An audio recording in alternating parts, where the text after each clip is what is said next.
Hey there, I'm Tom, and I am here with... Me, Mark. Hey. Yes, we're all looking at Crash Team Racing. Yes, I went down to London earlier this month, and I got a chance to play it. So, I guess the main question is it good? It is good. It is the exact same game you will remember from 20 years ago, and it's exactly the same. It plays exactly as you remember it, except looks completely different. Well, yeah, I mean, that's obviously the main thing, isn't it? So, is it Vicarious Visions have done this one? No, it's Beenox. Beenox. They're the guys who did the ports of Black Ops 4 to PC, did a few things on the Reignited trilogy. Okay.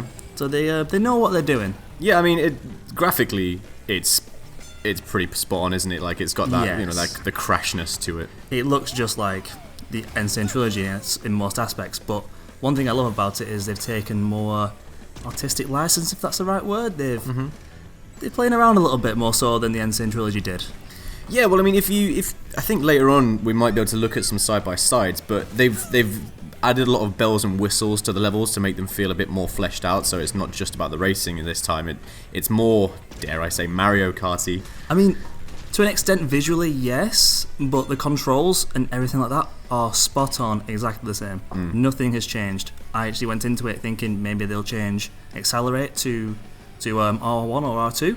Nope, it's still X. You Really? still hold down X, and you still have to awkwardly kind of press circle to fire your items, which is not a bad thing. It's exactly how you remember it in I was nostalgia. gonna say, is that maybe the reason that we use like R2 and stuff nowadays is because it feels natural? Does it still feel natural to press X and have that as accelerate? If you think about it too much, no. But if you if you Cool. think, sure, I should be pressing that, Yeah. then yeah, you kind of go, well, no, maybe that's wrong. But if you put your head back 20 years, remember the nostalgia you had for the game, it's like, yeah, of course. This is exactly how it should be, because that's what it is. So you said to me that the AI was very aggressive. I mean, yeah. Too aggressive, or No, like I say, it's as you remember it, which sounds really strange to say about absolutely everything, but it is. Like, I did find at times where if you were in first place, they would go at you. If you were at third place, they'd go at you. If you were in seventh place, somehow you would find your way back to 8th place.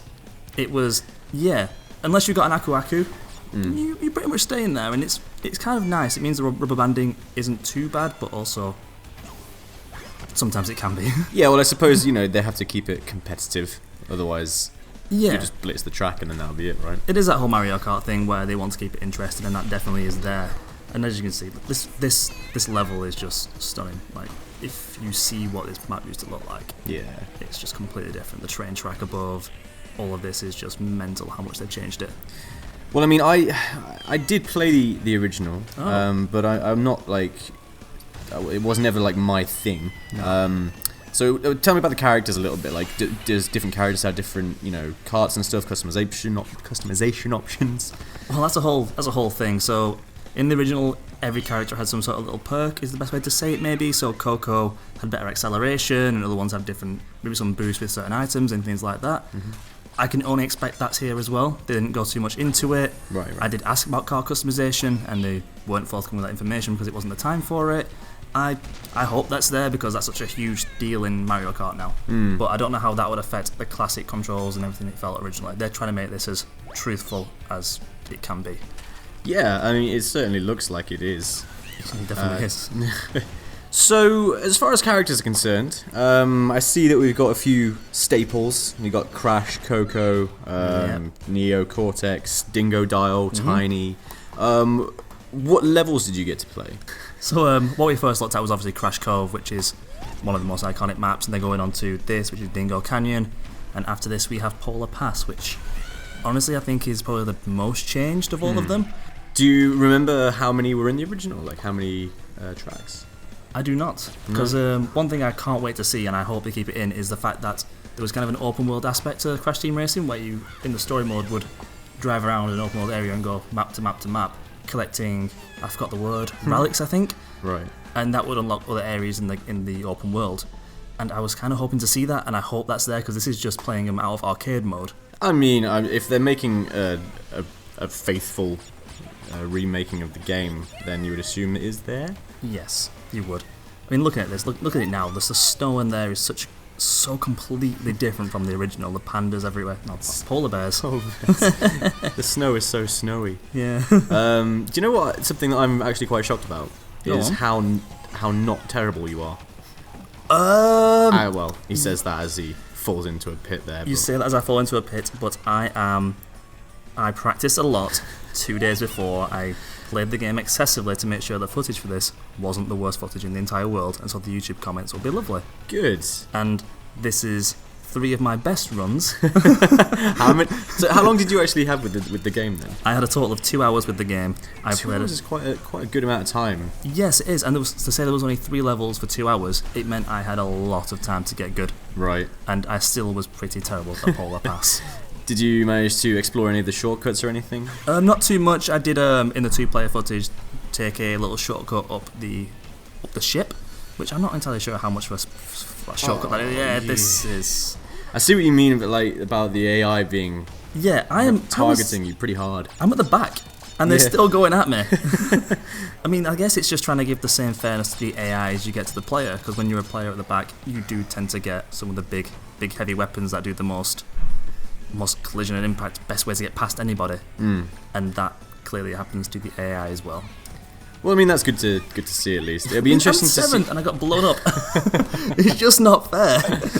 Look, he's already getting his excuses in. I mean, no spoilers, but I do pull this back. Okay. Not all the way, but no, I don't want to watch it. You do, because look at it, it looks beautiful. What's yeah, it'll be interesting to see how they handle that in online matchmaking. Yeah, I was running that myself because there are some items which do kind of seem a bit OP, and I wondered how they would work in 2-player, and they just worked and they were there and there was no issues with it. I keep saying it, I can't stress it enough, it is exactly the bloody same. It's the same game, just... Remember how the Insane Trilogy, you kind of felt like there were some glitches here and there where there's the round edges? Oh, with the new, not hitbox, but the collision detection, sure. I didn't feel anything wrong with this, it felt exactly the same. Having played the original, do you think that this is made for fans of the old game or more towards bringing new people into the universe? As I said before about the controls, I 100% think this is for the nostalgic fan. So this is literally for people who played the original? 100%. Unless I'm wrong on this, I think as someone like yourself who played it a long time ago, and I played it a little bit, and I had to really get myself into it again. Sure. I really loved it. I had so much fun. To say I was in there in a room with a PR person just having a play. Yeah. It was really good. I had a lot of fun just playing by myself. And you came second. And I came. See, I pulled it back from 8th. It was very good. You're still 7 seconds behind. Yeah, but somehow with the AI was just really tough on this level. And here we go, some split screen. Oh, wicked. Okay, so who are you playing against? I'm playing, I don't really want to say any names or anything like that, but I'm playing with the PR lady who was with me. And she said she was rubbish. I tend to... disagree. Which screen are you? I'm on the left. I'm the one doing mildly better. Okay, so you're Crash. I'm Crash, she was Neo Cortex, and it felt more of a competition between me and the AI and her and the back AI. See, now I'm watching her to see how she does. Her gameplay will be the much more fun gameplay to watch. Okay, well, because you just I took the shortcut. I took the shortcut of the ship. Oh, you did? I did a little thing, but I failed the jump. I didn't really do a boost jump, which was sad. So yeah, the co-op seems like it's working fine. It's split screen. I did win because I am very good at the easiest level in the game. Nice. They've, like I said before, they've really kept a lot of the personality in it, which is quite nice. I mean, as you'll see, there wasn't much personality originally. I mean, there clearly was, because everyone loved it. But when you see what they've done to how it was, here we go. Ah, right, yeah. Okay, here we go. The personality has been pumped. It's in overdrive. There's so many little nuances added in, tiny characters in the background. You find yourself looking around everywhere at everything that's happening because there's so much detail to take in. The PR person was saying, when people watch someone play this game, they don't watch the race. They watch everything else. They're watching the world, and I think that's an amazing thing to say about it. I mean, first example here is the ship. Completely, it makes me feel really old because I remember this game coming out and thinking it looked amazing at the time, and now it's well, such is the world, isn't it? Such is the way with any remakes. Yeah, I mean, look at the detail on the ship. You've got the sail up there. It's clearly just graphics being better. Yeah, well, I mean, you'd hope it would go some way to looking. I mean, I think especially when the Insane trilogy came out, and again with Spyro, it really set the bar high for what remakes should look like. Yeah, exactly. This is definitely more on the side of the Spyro remaster, just because the additions are so extra. Kind of thing to say is they're not changed the gameplay, they're completely graphical, and they add so much personality to the world. Yeah. Whereas the Insane trilogy was very much a make it as true as possible, look exactly the same, just with added texture, added detail, added bits. Yeah. This is just on a whole new level. Like, in a bit you'll see a bit where there's a polar bear, is it a polar bear? Yes, it was a polar bear just smiling away, and here right now is one of the biggest additions, especially to this map. It's just a desert, and then it's a big bloody train. Yeah, I mean, when you put them side by side like that, it is impressive. I was talking to one of the lead developers, and the team has so much passion for this series, for this game, and obviously with working on Spyro, with Activision, they know what they're doing, they know how much effort needs to go into this, and they clearly care about it from what you can see. Do you know what the price point on this is? I believe it's a lower range game, similar to how Spyro the Dragon was lower and Crash was lower. It's probably around the same price point. Was that 39, 29? I think it was 35. Something like that. I think. Well, we'll put something on the screen. Yeah, £35, I think. Yeah. Yeah, put it on the screen now, so we can see it.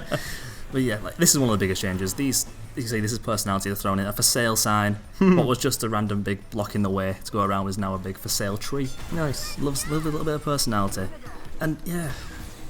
I'm not gonna lie, Sam. You sound like you're a fan.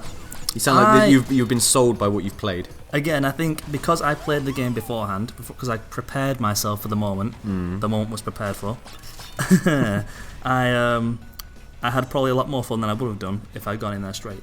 If I'd gone in there without remembering and having that nostalgic feel to it, if I'd just jumped in, maybe I'd be like, oh, it's a kart racing game.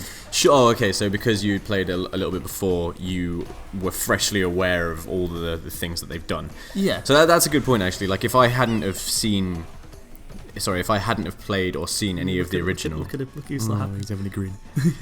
Yeah, if I hadn't seen or played any of the original, perhaps wouldn't have appreciated just how different. I mean, by looking at these two comparisons here, just how different it actually is now. Oh yeah, like it feels exactly the same, and playing it you wouldn't even realise it had changed.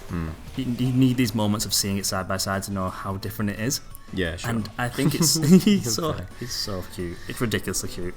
Cool. So real quick, when can we be looking forward to this? Do you know on what platforms? The game's coming out on the 21st of June for PlayStation 4, Xbox One, and the lovely Nintendo Switch. Wonderful. Thank you very much, Tom. Hey, no, thanks a lot. Thanks for having me, Mark. You're welcome.